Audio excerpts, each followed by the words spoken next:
Hello, my name is Quindiger and I will be answering what is Offworld Trading Company. Offworld Trading Company is an RTS without any violence.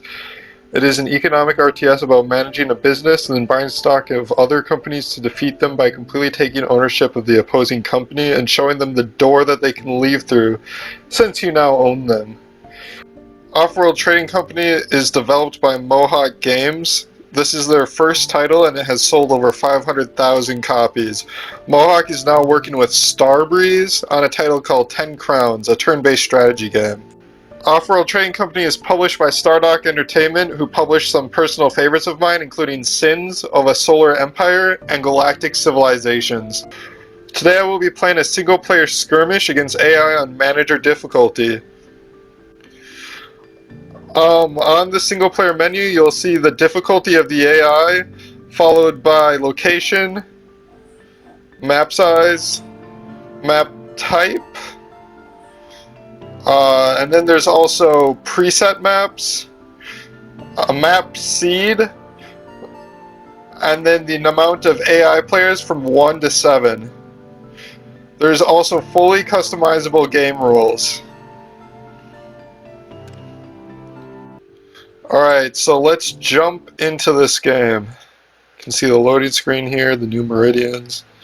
There's tips and all that good stuff. Alright, when you first start the game, you will be able to scan the surface of Mars for resources and then choose a corporation to align with and build a headquarters. The different headquarters are Seneca Development, which gives an extra claim and uses less steel. Then there's the robots, Yoshimi Robotics, which is all robots that use power instead of food and uses electronics instead of glass when upgrading, and adjacency bonuses and extra resources when you build an HQ. The Reclamation Industries are pirates that use carbon instead of steel and have black market connections.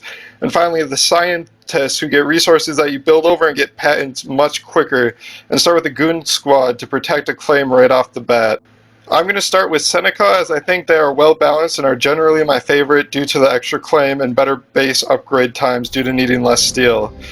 I'm going to build my base in the center of this water and aluminum, mostly because the water is an essential resource in this game and everyone needs to drink water, and it can be used to grow food and make fuel and oxygen. A good strategy is to always be near water, since it is the most valuable resource in the game in my.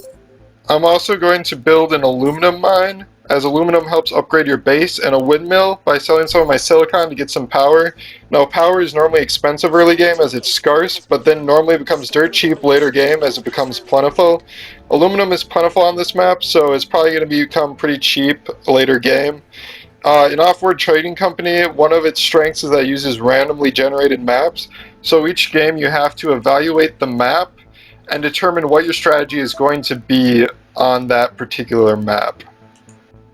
I will only build one aluminum mine since it's plentiful, but it does help cheapen upgrading my base. The thing about building resource mines is that unlike food, water, gas, and oxygen, it's a resource that isn't being used as much except to upgrade bases, so the price can really plummet if you oversaturate the market. And since the resource isn't being used as much, it can sit at rock bottom, making it virtually useless. That's the thing about Offworld Trading Company, is that it really makes you look at the supply and demand of the market, making you really feel like a true entrepreneur. This game really nails the entrepreneurial and capitalistic spirit of business, and it's rewarding, especially online, to know that you can run a company better than the other players. And it's a race to buy their stock before they can pony up the money to buy your own corporation. It can be heart-pounding, edge-of-your-seat action that is unique and fun. Alright, so I'm saving up money right now to upgrade my base. Upgrading your base can take aluminum, steel, and glass, and if you don't have all those resources, as you probably won't, you can save up money to buy the resources required to upgrade your base.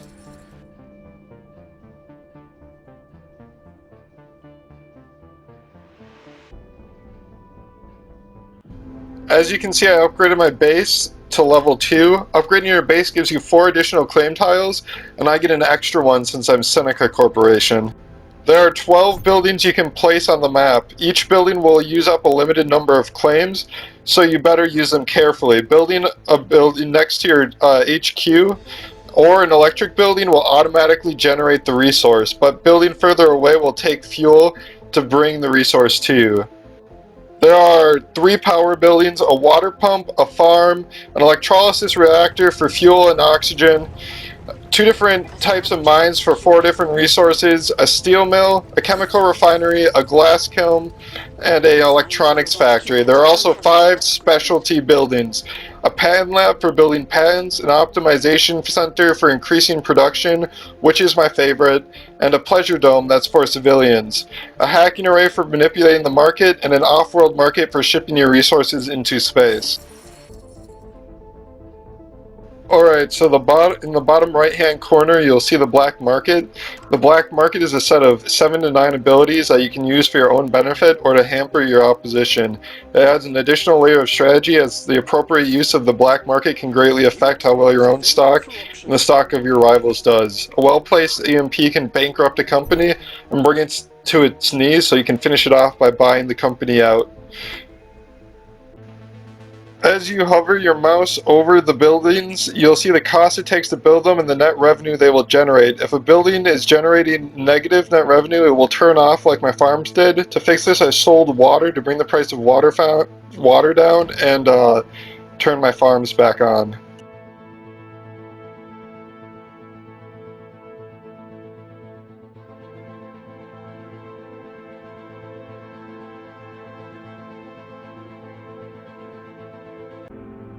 I saw the robots were doing too well, so I set off an EMP to hamper their efforts and set them back a little bit. That'll teach them. Alright, so here's some gameplay of the optimization center. I'm optimizing my oxygen production since it's so valuable and you don't really make enough of it. And yeah, you can optimize any of the different forms of production, and you just spend chemicals to increase the production of different resources. And it goes up in steps of 25%, so it's like 25%, 50%, 75%. Pirates. I hate those filthy bandits.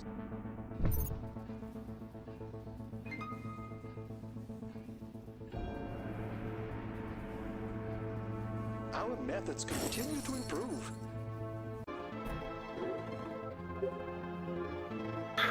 As you can see, Off-World Trading Company games take a bit too long for my video, so I split it up a little bit and then increased the speed in the end. There's always something to do when you're waiting around, whether it's demolishing buildings and reconstructing them or optimizing production.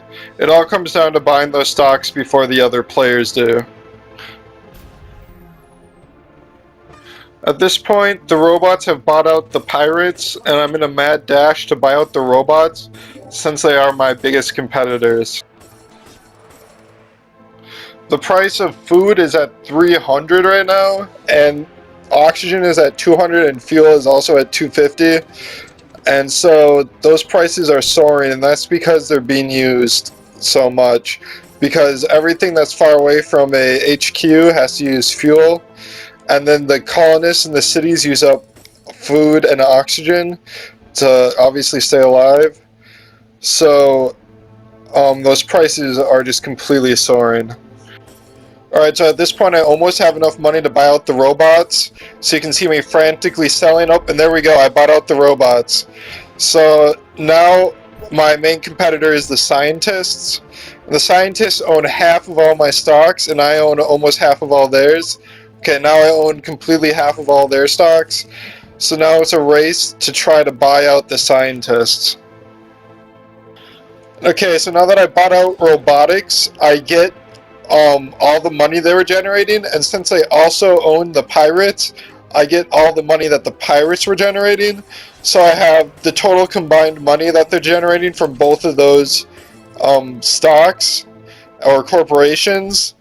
And so it's a huge advantage that I have on the scientists since they don't own that. And I just got enough money to buy out the scientists, and that's how you win a game of Off-World Trading Company. Alright, so Off-World Trading Company has some pretty in-depth stats. You can see your biggest money maker, your biggest money sink, your favorite sabotage, your favorite target, and you can see that for all of the AI that are in your game, or players if you're playing online. And yeah, there's just a lot of, there's like a balance sheet, production and sales. There's just a lot of different statistics that are tracked while you're playing the game that you can go through and look at, um, and just see, you know, how the game went and like why everything happened the way it did.